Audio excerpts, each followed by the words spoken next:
I'm sure you're aware, but according to reports, West Ham United have been rejected by 3 players this week. First up, we've got Musah of AC Milan, who's on the brink of joining Napoli. But according to reports, we made a last-minute attempt to try and sign him, which was described as useless. Now, I'll be honest with you, I'm not too sure how much I believe we were ever in for the player, but that's what the report is declaring. Then, of course, we've got CJ Egan-Riley of Burnley, who's joining Marseille. Then we've got Angel Gomes, who's also joining Marseille. And I certainly do believe we were in for those 2 players, and they've rejected us to join Marseille instead. Now, I appreciate Gonzo done a video earlier on today about being rejected by players as well, but there's not much happening in the world of West Ham. And I've got my own opinion. This is my video, my channel. I've got my own opinion on it, and it's different to what Gonzo's thinking, because there's a big concern, there's a big worry. But I do think having Kyle Macaulay is going to be a positive in this situation. We shouldn't be in this scenario, but we are. And part of me feels quite content that we've got Kyle Macaulay involved in all this. Hopefully it makes sense. Before we get into it, I fully intended on doing today's video in a Christmas jumper, but I'll be honest with you, it's way too hot and way too humid. I think I'd explode if I sat here trying to wear a Christmas jumper in today's video. But the reason being is because we've added it to our closing down sale. Plus, we've now got a dedicated page on the online store with all the items in the sale, including these beer mats celebrating the win in Prague. These are now just £3. You get 6 beer mats. It's the traditional style pub beer mat you get, all completely different, all double-sided as well, and they make up mosaics. So on one side you've got the map of Prague, and then the other side you've got the players lifting the Conference League trophy. Lots of things included in the sale. Christmas jumpers, they're now included. There's t-shirts, mugs, prints, beer mats. Go have a look. You might like something for yourself or a gift for someone else. HamishChatStore.com, and closing down sales there. You can't miss it, but the link's in the description in the pinned comments as well. Right then, getting rejected by these players. David Sullivan spoke to CJ's mum. I can't even say it with a straight face. You can just imagine how that went down. Hello, Mrs. Egan-Riley. Can I interest you in some top-of-the-range sex toys? Will that persuade your son to sign for the mighty West Ham? You can just imagine how that phone call went down, didn't you? But my point is, it was a personal plea. It was a big effort. This wasn't one agent representing West Ham contacting the agent of a player and trying to gauge whether that player would be interested in coming to the club. It wasn't one of those inquiries. When you've got the chairman of your football club ringing, and I presume she is his agent, ringing her, his agent, that's a personal thing. That's a big statement. That's a big move to try and persuade him to join West Ham United. In the case of Angel Gomes, Graham Potter spoke to Angel Gomes directly to try and persuade him to come to West Ham United. Both big moves. And it feels like, you know, quite concrete offers being made, and they both rejected us to join Marseille. Now, I actually don't have an issue with that. Marseille finished runners-up to PSG. They've got Champions League football next season. For footballing reasons, I completely understand why anyone would go to Marseille over West Ham United at the moment. And because I'm not that bothered about missing out on them, I'd be pretending if I sat here going, oh, I'm gutted we haven't got CJ. But you have to put your own thoughts to one side. We wanted him. West Ham wanted to sign these players. So regardless of whether or not you rate the player, it's irrelevant. It's completely irrelevant. I think CJ would be a good squad option. He may eventually become good enough for the Premier League, but from what I've seen of him, I don't think he's at that level just yet. I think Burnley have got 2 players that are at the required level for the Premier League. That's James Trafford and Esteve. I think they're definitely good enough. Then we've got a couple that might be, and CJ is one of those. So I'm not upset we haven't got him. I don't think we've missed out on someone that would make us better next season per se, but we wanted him. So that's a blow for Potter / Macaulay / West Ham in general. And the same with Angel Gomes. I haven't watched him enough. I don't have an opinion on the player. So to miss out on him, I'd be pretending if I said, oh, gutted, that's the guy who's going to transform the midfield. I don't believe that. But we wanted him. Potter spoke to him directly to try and persuade him. So that's a bit of a double blow for West Ham. And I think that reminds us of where we are. And I think I've maybe been guilty of being spoilt the last few years and summers, because we've had European football, we've been able to attract the likes of Lucas Paqueta, Mohamed Kudus and Edson Alvarez, even likes of Gianluca Scamacca. It didn't work out, but we went and signed Italy's number 9, if you like, and it was considered a bit of a coup, and people that knew Scamacca thought, wow, West Ham are getting a top striker here. We were able to look and be ambitious in the transfer market because we had the pool and we also had the financial clout. And we seen that just last summer. We didn't have European football, but we were able to go to Dortmund and say, Fulkrug, what you want in? And then for Dortmund go, well, 25 million. Maybe took the piss, literally. The basis, well, every player's got a price. If you want him, you can have him. It's going to cost you. And we went, yeah, we'll pay that because we've got the finances to do so. You look at the signings of James Ward-Prowse and Max Kilman on both occasions. We've rocked up there and said, we're having him. And what's the price? And we've paid it. Now, these were not good transfers. These were not good value. I criticised them at the time and I stand by it. But we had the financial power to rock up to Southampton and to rock up to Wolves and say, name your price, we're going to pay it. Our manager really wants him. It's a top target. We're having him. What's the price? Now, obviously, in hindsight, you think, well, that's not worked out. That was a stupid move to make. My point is, we could do that. 2 years ago, we could do that to Southampton. Last summer, we could do it to Wolves. We did it last summer as well. Now, I still think Stidham was a good negotiator in some deals like Mohamed Kudus and Edson Alvarez to go get those and persuade them to join West Ham. Fantastic. I don't include Todibo in that. And the reason being is because I think we just threw money at it. We really wanted Todibo, went to Nice and said, right, what's going on? Juve were the ones, he wanted to go to Juventus. We just priced Juventus out of it. We basically said, we'll chuck down 35 million or whatever it was. Juve went, well, that's too rich. We can't afford that. We're out. So as well, Jean-Claire, you've got either stay at Nice or come to West Ham. Which one do you want?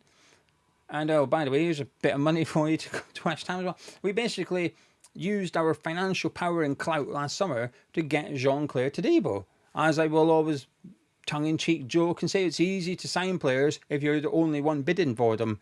Likewise, it's easy to reject bids for players and no one's actually bidding. You know, Jared Bowen's still at West Ham, fantastic. But has anyone actually ever bid for Jared Bowen? Not to our knowledge. So yes, it's great he's still here, but it's easy to turn down bids if they don't actually exist, isn't it? You get my point, I think. So last summer we could throw money at players. The previous summer, we had that European football to offer to Kudus and Alvarez. The year before that, we did it to Paqueta. We don't have any of that pool at the minute. This summer, we don't have the European football. But we also don't have that financial clout. And it's the first time in a long, long time I felt like that. Because there's three things going for West Ham over the years when we've gone to get players is A, it's Premier League football. Well, there's 19 other teams that can offer that as well. B, it's European football. And C, we've got money, we'll just chuck it at you. Now, we're being told every single day by people that speak to people at the club, which is we can't do C anymore.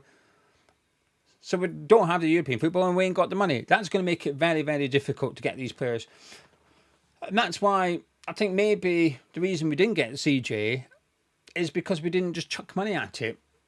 Now, to sort of back up my point to some extent on that, maybe he's turned down more money with West Ham and took a lesser wage and gone to Marseille. Maybe he has done. If so, fair play, and that's footballing reasons.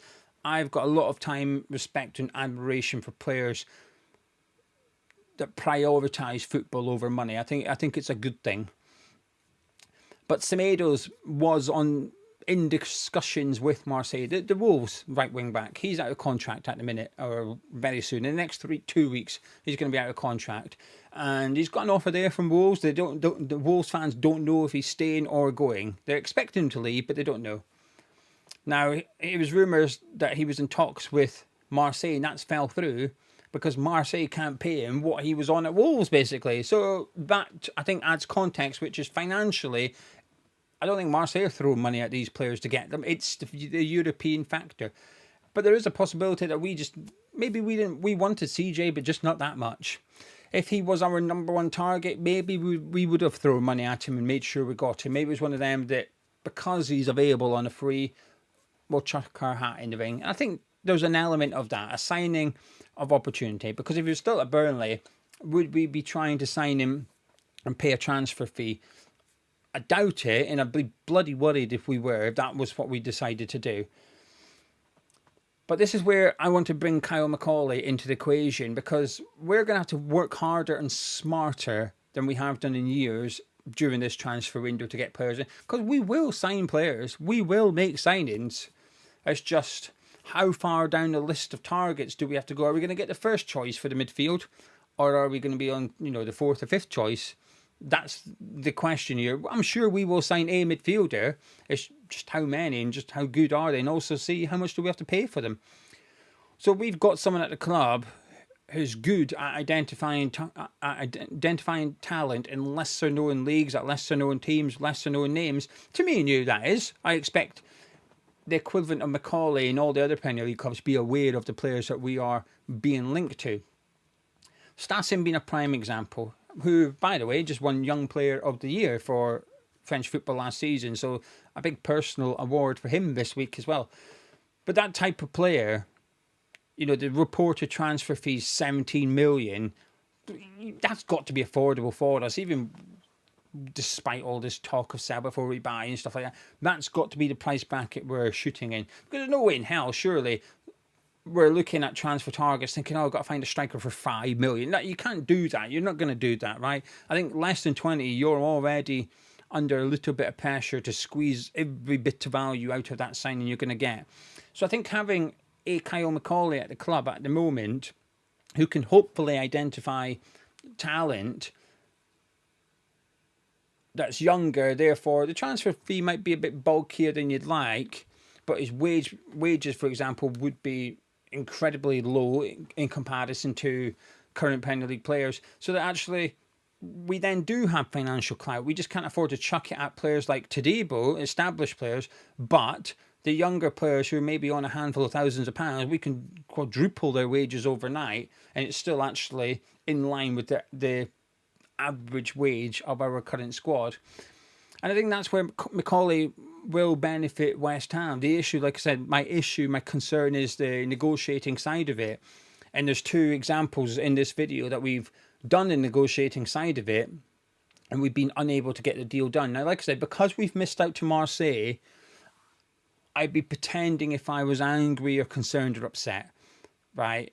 It's a side with Champions League football, the second best team in France. My concern will be if we were to go for the same players as Wolves, for example, and miss out. That's when I'd think, right, okay, we've got a problem here. Because ultimately, and here's sort of a reality check for myself, and you may disagree, but if ourselves and Crystal Palace went for the same player, which I'd imagine will be swimming in the same talent pool, if we were to offer the same wages, I'd expect them to join Crystal Palace. Now, this is obviously assuming that UEFA side with them and they get to stay in the Europa League, which I fully expect them to, especially with everything going on behind the scenes at Selhurst Park at the minute to get Textor out of there. But Crystal Palace will have Europa League football. We will not. So I can fully understand why players will want to go there.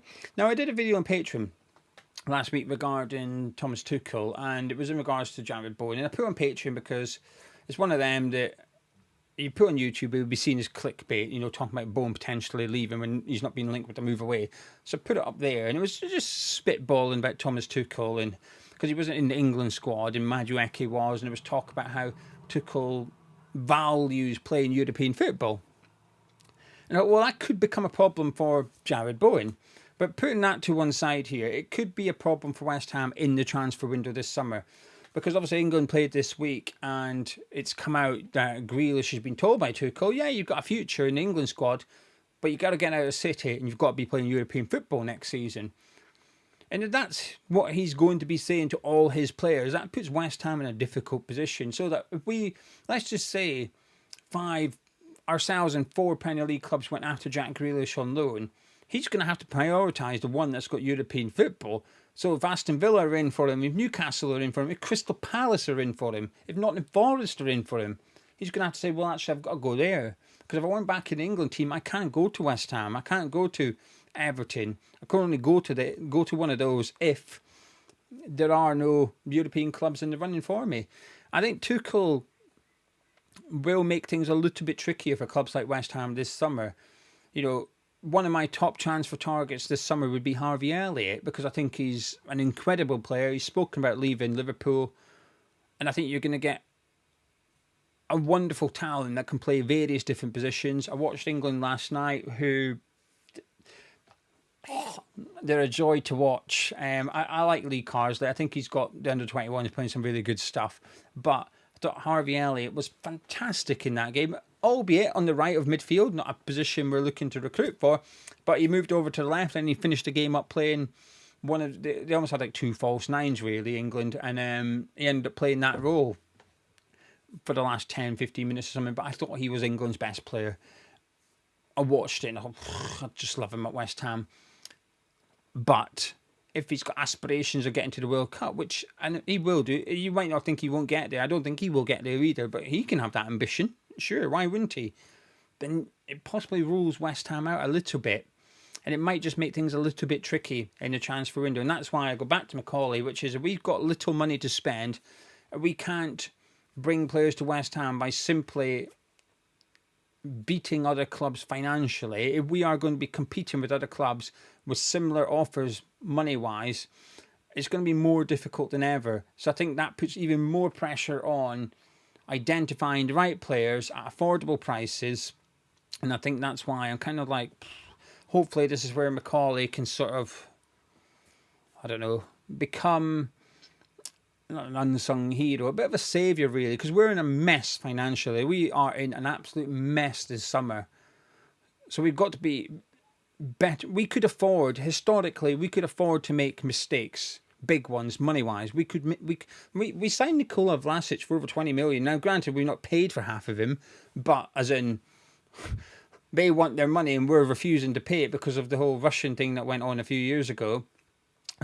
Couple, I don't know when it was that we started putting restrictions on all that and we didn't have to pay Moscow. Now they're wanting their money for them.